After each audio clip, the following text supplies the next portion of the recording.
Hi everyone, I'd like to introduce myself. My name is Dr. Neil McCarr. I'm a practicing dentist for over 35 years, if you can believe that or not. I've been practicing in Atlantic Canada, more specifically in Truro, Nova Scotia, which is the hub of Nova Scotia.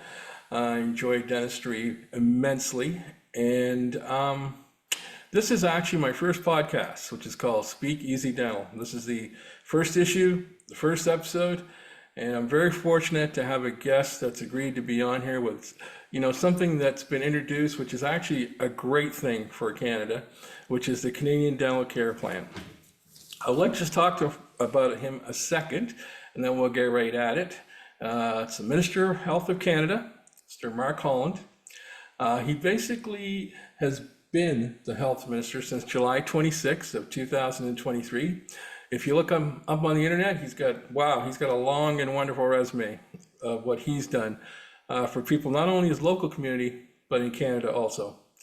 Mr. Holland has been very instrumental in the implementation of this plan. I know he's been tirelessly going from Nova Scotia to BC and introducing it to dentists and denturists and anybody else that wants to be in that tooth profession. So what I'd like, Mr. Holland, is basically ask you the first initial question. You've been involved as Minister of Health since July of 2023. How were you approached about this whole plan, and what were your first thoughts when you first heard about it? Well, first, Dr. Bakar, thank you so much for taking the opportunity to have this conversation. And thank you for your incredible advocacy, not just of the Canadian Dental Care Program, but of public health in general. You're such a champion. You are an early champion of this program and have been a champion in your community for public health. I so appreciate that. Look, I was the House leader. We had just come in the election in 2021. I was the House leader talking to Peter Julian, who's the NDP House leader, and talking about priorities. And one of the things that's been on all of our radars for a long time is that about a quarter of Canadians don't have access to oral health care. And as you know all too well, Dr. McCarr, that means folks wind up in emergency rooms for unnecessary surgeries and procedures. They get sick with different chronic disease and illness that is completely unnecessary. And then there's just the sense of dignity that comes from having a smile that you're proud of, being able to have teeth in your mouth. I talk to seniors, same set of dentures, 30, 40 years, the ability for them to finally have teeth in their mouth. So this was a huge, I'd say, public policy priority for us. And I was really, really excited as House leader to negotiate with the other parties in the House, specifically the NDP, to make this a reality. And then, how fortunate am I to become the health minister and bring it to life and be able to travel the country and to talk to incredible providers like yourself about the difference this program is making, and to be able to go and to go into seniors' homes and talk to seniors about what it's doing to their life and sense of dignity and to their health. It's just been amazing, so soul-filling, really. A lot of work, but very rewarding. Yeah, so Mark, I just got a question to ask you. I've heard you before in Halifax, okay? And one thing that totally impressed me about your speaking is that you know a lot of dental lingo, okay? Like root canals, dentures, like where did you get all that lingo from? Like, did you learn on the internet, or did you go see dentists and they said, hey, this is what a root canal is, or this is what, a bridge looks like and stuff? Because I gotta be honest, that impressed me, like just the lingo that you were talking about. Well, that's kind. I mean, look, Dr. Bakar, as you could imagine, there's probably very few people in the country who've talked to more dentists and hygienists and denturists than I have. And we have incredible staff, incredible team. So, really, since we started negotiating this, we went much deeper, always having a lot of conversations, obviously, in the health field, even back in my heart and stroke days. But, now going really deep, trying to understand the oral health profession, understand what professionals need, understand, what the issues are. And so you get, really immersed in that world. And so you do pick up the language, I think, along the way there in all those conversations. But people have been really generous to be able to share openly with me their challenges and what's going on. And And that's our job to sort of, okay, hear what's not working, hear what's possible, come up with policy solutions, and then to emotionally connect that to people through politics and build consensus around action. And to do that, you got to listen and you got to learn. It's really funny. My second year out of dental school, I was an associate, and I was trying to explain to this lady what a crown was, right? And her husband called me later, and he said, "Why would you want to make a crown for her head for?" Yeah. Right. So, like, a lot of people don't understand the dental Well, maybe lingo. you could do that. Maybe when you do a crown, you can give like one of those Burger King crowns afterwards. It's sort of like I mean, that'd be kind of fun, you know. The other thing I'm really impressed what you've implemented, maybe you can kind of tell me how you got there, is why did you pick of all the insurance companies, why did you guys contract to Sun Life? Yeah, well, it really isn't an us choice. It's a system choice. So we put out sort of an independent arm's length tendering process. What we do is we say, what do we want from a policy objective? What are we looking to achieve? And then the Federal Public Service puts out a competitive tender, and we get a number of different applications. Those are weighed against our policy objectives and cost and ability to deliver. And then an arm's length decision is made around the provider. In this case, Sun Life was chosen through that competitive process, and I have to say they've been an extraordinary partner. It's really we think about in just a few months. This program only started in May. 2.4 million people signed up. 650,000 people served. These are extraordinary figures. And all of the work of signing up professionals. I'm so proud in your home province, Dr. McCarr, 80% of dentists are signed up, more than that in terms of oral health professionals. The overall numbers are fairly similar across the country. So we made huge progress working together with oral health professionals, working together with government, and now also working together with Sun Life. I think it's a great example of a public-private partnership. But that selection of Sun Life, that was through a competitive arm's length process. One of the things I'm really appreciative of, and if you don't know this, I can explain to you about the dental industry, is that as dentists, we spend a lot of money on marketing. Okay, we spend money on marketing to get new patients, kind of patients we want to see, like for dental implants or Invisalign and stuff. And usually that's anywhere from 2 to 3% of our financial revenue sheet. Okay, and sometimes it can be high as 10 to 15%. Okay, now one of the things that I love about the Sun Life website is that when you do sign up to be a provider, they've got your name there, you got your practice there, and it says accepting new patients. Okay, and the beauty of that is that's costing me nothing, zero, to do that. Okay, so therefore our marketing costs have actually decreased at our practice. Okay, because of that tool. Now, in the early 2000s, there used to be a dental company called 1-800-Dentist.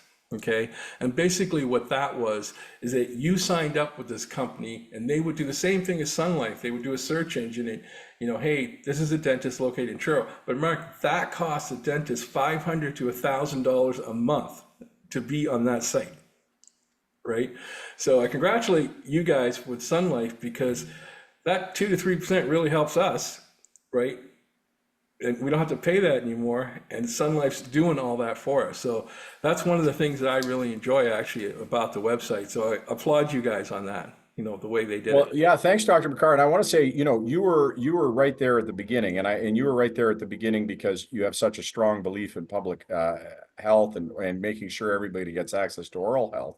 But you took a chance, right? And there were, provincial programs that didn't work out, and folks got burned. So you took a chance jumping in with us. And one of the things that we said right from the beginning, we want to make life easier for providers. We want to make it easy to file claims. We want to make sure people get paid fast. We pay faster than inside of 48 hours. We're paying people back. And we want to help your profession because there's a symbiosis there.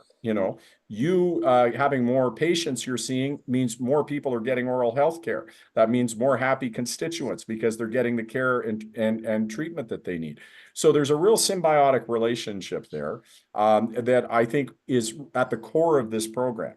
I think the core of this program is partnership. What makes it work is it's not the federal government dictating to the oral health profession, here's what you got to do and you got to participate this way.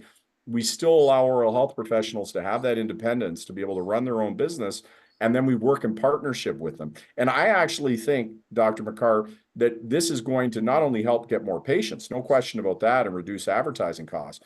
I think by listening to one another, we can improve the experience with insurance generally to say, well, if we're getting paid so quickly with the federal program, why can't we get paid as quickly with other programs? If it's as simple to use the federal program, why can't a private system be as simple as our program? So, quite the opposite of being a lot of red tape and paperwork, we want to make it easier. We want to make care faster. We want to make oral health professionals, be they dentists, denturists, or hygienists, we want to have them focused on caring for people, not on bureaucratic process. Yeah, that's a really good point. When you bring up partnership, what I really like is just not the partnership between yourself and the dentist, but it's also the partnership with the patient, right? And when you talked about getting paid and stuff, like before in the past, people that couldn't afford dental care but needed a set of dentures, we might have to work out a payment plan, etc. Right? And of course, our accounts receivable will be a little higher than usual, right? So the cash flow is less. So, but with this, what I really want to talk about is the awareness of dentistry that you and the CDCP have brought into Canada. Okay. Before all this happened, people didn't really talk about dentistry. Like they didn't even know what an implant was or a crown was. So what amazes me is the patients that come in and they talk about dentistry, right? And I'm like, whoa, right? And that's why I asked you that question. How did you learn that lingo, right? So, and they're prepared, right? Which is a huge thing. I'm just going to tell you a quick story, and I'm sure you have some good ones to share too. We had a lady that had a denture made about 4 years ago, and that's before the CDCP. She paid about $1,800 for the denture. But for 4 years, she talked with a lisp, okay? And she was afraid to go back to the dentist because she was afraid to get charged if something else happened, right? So when the CDCP came along, she automatically got the confidence to go to the dentist, right? Because she knew, hey, this is going to be paid for. And for 4 years, this lady, it affected her job interview, it affected the way she talked, because every time she talked, she had a lisp. So we looked at her denture, and all it was, the tongue did not have enough room, and it kept on creating a lisp, right? And all we did was adjust that. And she had so much emotion from that it was incredible, right? And so we took her to the next step of getting a new denture made, as like you said. But there's a lot of patients like that are now eligible that would had something done and feel I can't afford the cost anymore. Yeah. Right. So what you have done is actually really, really good. And the other thing, I don't know if you're aware of this or not, but a lot of senior citizens still don't know or that are eligible they don't know about the plan. Right. And we basically have to sit down and tell them, hey, just go on this website, take a look at it. Right. And if you're eligible, great. You probably get a lot of your dentistry done. So do you find that any experiences like that yourself or? Oh yeah. Yeah, absolutely. And thank you for sharing that. I mean, what a beautiful story. How is your heart not touched by that? I it's jarring to me, I can say one of the stories, and it was very early on, and it just so emotionally touched me. That I was talking with in Vanier, a denturist, who was saying, "Look, I got a lady 40 years, the same set of dentures, and it turns out this isn't as rare as I thought. This is pretty common. It down to black plastic plates in her mouth, where she's crushing the food with pain and discomfort. She didn't have the money to go in, so she avoided going in. And now she's got a new set of teeth in her mouth. Like, what does that mean to her sense of dignity and her health? And the number of seniors that I'm out there talking to who, yeah, had ill-fitting dentures or, chewing with pain, had discomfort. And then, when they're getting that appointment for that new set of dentures, they're setting up family photographs afterwards. People are feeling confident to go to, as you say, a job interview afterwards, hearing that so often. I mean, that's just stuff that feeds your soul. And I think that is, just profoundly Canadian that that everybody has access to that kind of experience, that kind of dignity. And so, and then there's another aspect to this. I was talking to Dr. Redmond and Gander, Dr. Redmond and Gander, who again, like you, has been a tremendous public health advocate, said in their set of clinics where they have a number of different dentists working together using this program, just Canadian dental care patients, they had found 3 individuals who had oral cancer in their mouth that would not have been detected if they didn't come in. Now, what would have happened to those 3 individuals if not for this dental care plan? Mhm. And that's what was happening in the past. You would, what you're talking about there, somebody's got pain in their mouth, they got discomfort. They say, this is going to cost me money. I'm not going to go in. I don't want to deal with this. Then it winds up to some catastrophic health event. Yeah, And then they come in and it's too late. You can't help the person. And how devastating is that? So you're absolutely right. This conversation, first of all, removing the barrier of cost, making sure that people have access to oral health care means that is, somebody said to me, why are you focusing? We got a thing going on with primary care. Why are you so focused on dentistry? Because it is primary care, right? Somebody comes into you, Dr. McCarr, and they have a conversation about their oral health. Maybe they haven't seen any health professional in years, right? They're afraid to go in. Now they have the confidence. They've got dental insurance. That pain in their mouth, they can have it looked at, and then that opens up a conversation to say, well, I got this other issue, and you can refer them to a professional, whether or not it's oral health or otherwise. It's this bizarro thing that we had oral health outside of we would see dentists and other doctors like some like they came from different planets, like they were dealing with something other than the same body. And so I think this is starting to create a realization that oral health is health, and that, you have a podiatrist and you got a dentist, and they all exist in the same world, and it's all just as important. It's all just as important. And that means that I think a lot of people are, even who had coverage, are saying, geez, I got to go in and see the dentist. I haven't done that in a while. Actually, it's provoking that conversation around how preventative oral health, how important it is. And I think that's having a really big impact as well, on how people view oral health and the professions related to it. absolutely. It's funny you say that because 33% of people don't go to dental checkups because it's too expensive. Okay, that's a true stat, right? Now, when you have people that have not gone to the dentist for a long time, I'm talking 10, 15, 20 years, right? And when they come in, I'm going to walk you through the experience here when they come in, okay? Dentistry has evolved so much in the last 15 to 20 years. We got like a lot of high-tech stuff out there. It's so comfortable when you get your teeth cleaned and stuff, right? And one of the biggest comments you get from people who haven't seen the dentist, wow, doc, I love you and I love this place, right? I remember 15, 20 years ago, I would be shaking in the chair and stuff. And, I would tell the dentist that I hate them, but I can't believe it. It's like a spa in here, right? And stuff. So that's a really great thing because it's changed the perception of dentistry, right? And I'm going to take the story one step further for you because, it's interesting how all these spin-offs go. A lot of these senior citizens, like, they're 65 and above, and they get their new denture made. They get home and they show their older kids their new smile and stuff. And next thing you know, you're getting a phone call from their family or their kids that don't have CDCP, by the way. Okay, say, hey, we want to see you guys. Our parents said you guys are awesome. They're impressed by you guys, right? So now Totally. you got a whole new set of patients that are coming through the door, right? So these are like the little things that I notice every day when I walk into the practice. But the biggest thing for the CDCP, which I think that you guys should be proud of, and also the dental profession should be proud of, is awareness. Like we're bringing great awareness to the dental profession. Back in 2009, there was a 24-year-old person. His name was Kyle Willis. He was from Vancouver, right? And he couldn't afford dental care. So he had a wisdom tooth that was abscessed. He couldn't afford to get it out.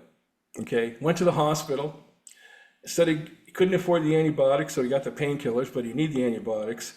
And then he passed away because the abscess got into his brain, right? And the article basically goes on to say, when will Canada, this was back in 2009, when will Canada have dental care? Right? And there's lots of stories like that now, right? But in today's world, I think people have to take advantage of your plan, as you had just mentioned. I'm super excited about January when pretty well everybody in that income range could come in. And I think your goal would be set too for that particular time date too. Yeah, so I mean, first of all, it's such a powerful thing, right? One of I remember there was a dentist. I was in Scarborough, and a dentist said to me he was playing golf, and a 15-year-old who worked at the golf course heard that he was a dentist, and I said, "I'm hearing all this talk about dental care." He said, "Why wasn't it covered before?" Mhm. Why did people not get dental coverage before? That's the right question. I mean, that's the thing that's kind of crazy, right? Yeah. Now that we see people getting this care, like you're talking about somebody with an abscess in their mouth, all kinds of pain. I was talking to a lady, found out that her mother, because shame, she didn't want to go to her family, didn't have dental coverage, had to have 8 teeth extracted, right? These are teeth that could have been saved, but she didn't have the money to do the work, so they just were yanked out. And these are the kinds of things that people just accepted.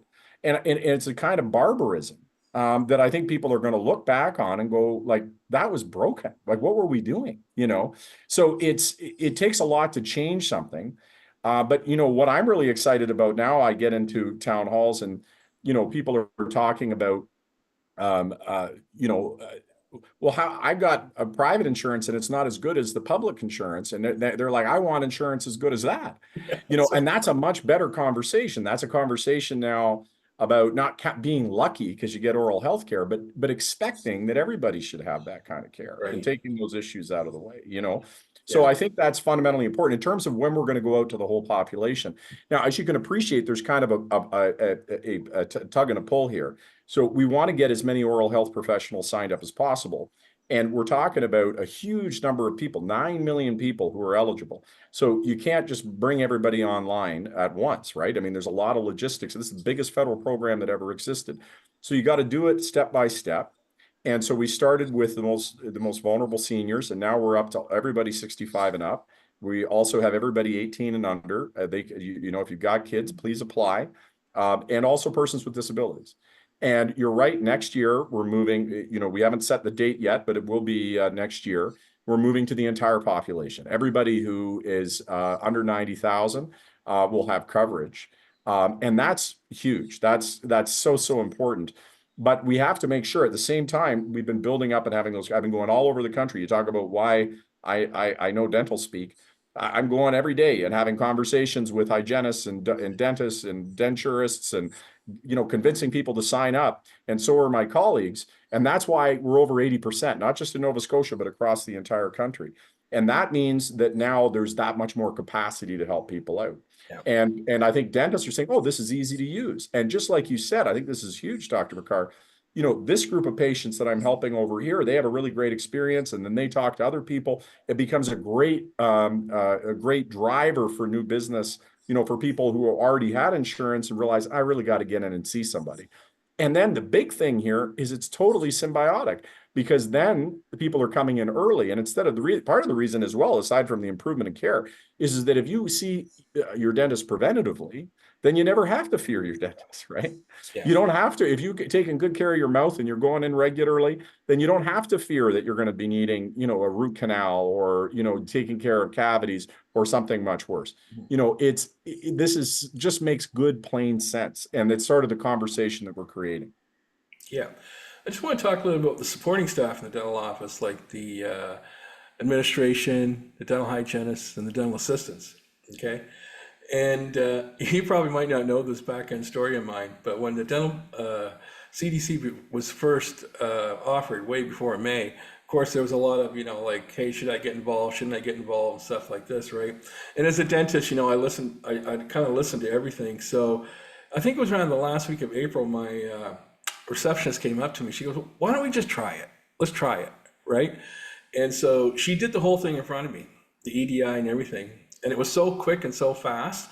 And I was like, yeah, this is great. Right? I go, I'm listening to all this noise in one ear here, talking about administration burn. But the most ironic thing about it is that she discovered it herself and how easy it was. Yeah. Right? So, okay, that's awesome. So, and with the hygienists and the dental assistants, majority of them support the CDCP.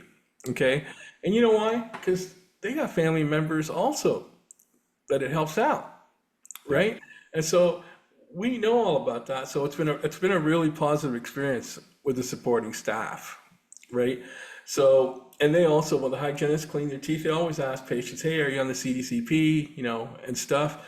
So I got to congratulate the supporting staff for doing that all the time. Just like, talking to patients about it, and again, all comes down to good oral care, right? And making Well, sure. and you're absolutely right. I think we need to celebrate supporting staff, the dental assistants, the administrative staff. I mean, that's tough work. And we don't want to make it tougher. We got to make it easier. And so there was a lot of misinformation, and that's the world we're in. There are people who are driving misinformation and who don't want things to succeed for whatever reason. And so there was trepidation, but we really, really worked hard to make this as easy to interface with as possible. And Yeah, I was in another dental clinic. I can't remember where, but it was in Nova Scotia, and it was actually a hygienist clinic. And the hygienist who does the administration themselves, they're both the practitioner and the administrator. And they said, like, I kept looking for, like, I heard about all this paperwork. I heard all about all this red tape. I was like looking around, like behind my computer. I'm trying to figure out where it is. It doesn't exist. And that's because we worked really hard to make sure it doesn't. And, yeah, we have pre-authorization coming in November. It's critical to us for those more complicated cases that we create a really easy portal for folks to use and to interface with. And our goal has always been do better than private insurance, right? Set a better standard, create a better experience. Because as I said, you guys have so many demands on your offices. The folks who are doing this administrative work already have so much stress. There's nothing that bothers me more. I can take any workload, dump anything on my shoulders. But if you ask me to do something that's illogical, if you ask me to do something that doesn't make sense, that's what drives my stress up. That's the type of stuff that I hate. So I totally connect with that. And that's where we're interrogating it. And we're saying to people, it's one of the reasons why, I'm meeting individual hygienists and dentists and denturists. And sometimes they go like, why are you meeting me? Like, I'm just one person. Because those individual stories about how it is and isn't working, that's how we make these iterative improvements. That's how we make sure that we're really nimble. And what I love about this, Dr. McCarr, is that if you don't like it as a dentist, a hygienist, or a denturist, you walk away, yeah, right? We yeah, got to keep you happy. Otherwise, you don't participate. And yeah. it's entirely voluntary. And that's much more powerful because then we're building something together that's really going to last because everybody is feeling like they're being treated fairly. The Absolutely. patient is getting looked after. The patient is being put first. The provider is being treated fairly. The administration is being fair. So that's what's going to really put the roots deep in the ground here and make sure that it lasts, that it's not just some kind of political talking point, but it's something that's really changing lives and is going to last in this country. Mark, I'm going to leave you with this final story, then you can end with any comments that you would like, right? First of all, thank you very, very much for being a guest, okay? They chose the right man, I'll tell you, for implementing this plan, okay? So, I graduated in 1989, and that summer, I got my dental degree, and I was sitting in front of the TV, and there was an info commercial on. It was a product called Natural White, and the guy was showing you how to whiten your teeth, right?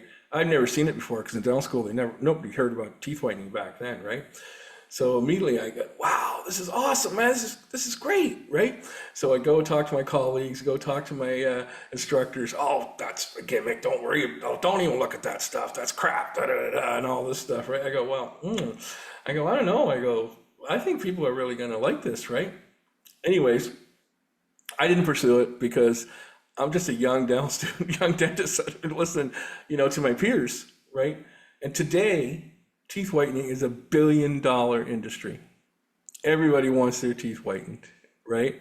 And sometimes you miss opportunities in life, and that's one of them, right? Is basically you saw that and you wanted to do it, but you got all that noise in your ear saying, no, that's a gimmick, it's no good, da da da da.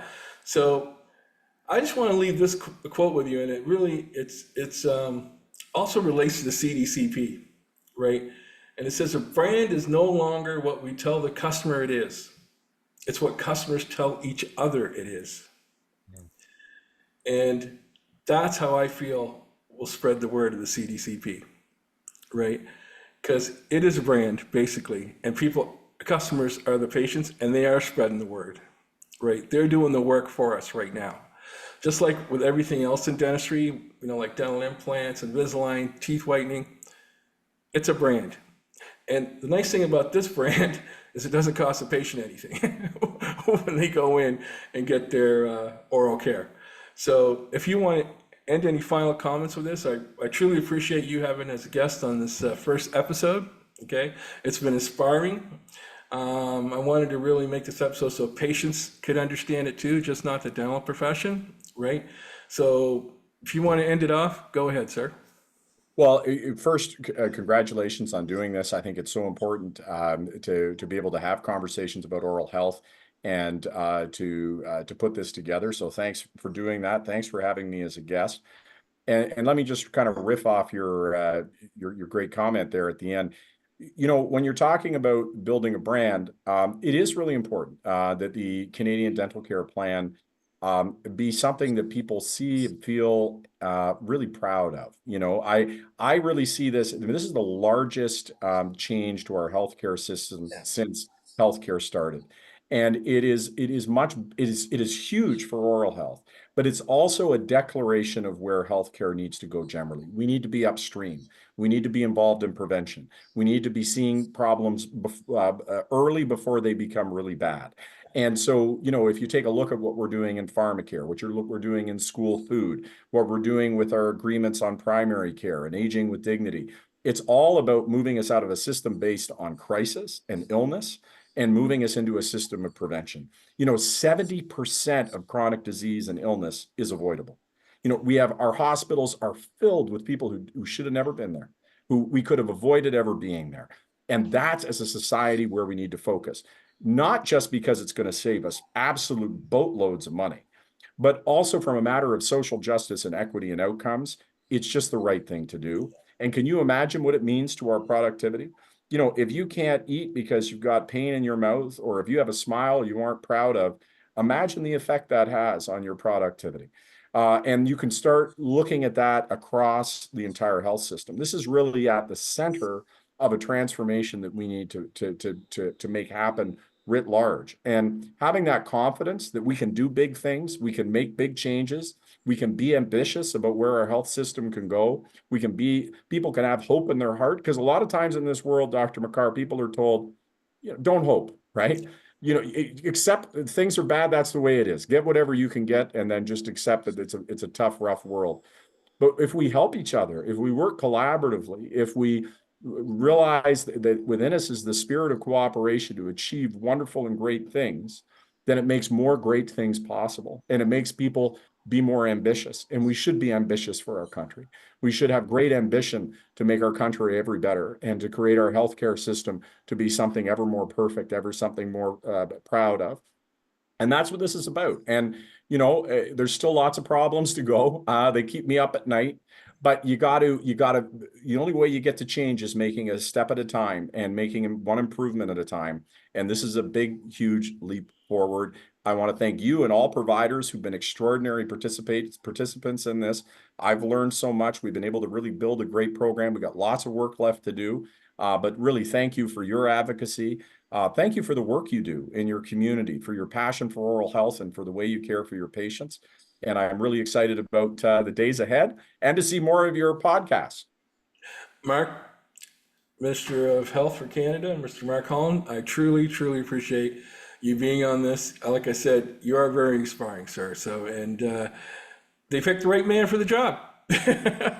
So thank you very much for being on the podcast, and I'm sure we'll be talking as it grows and grows and grows. Thank you. I look forward to it. You bet. Have a good one. Okay.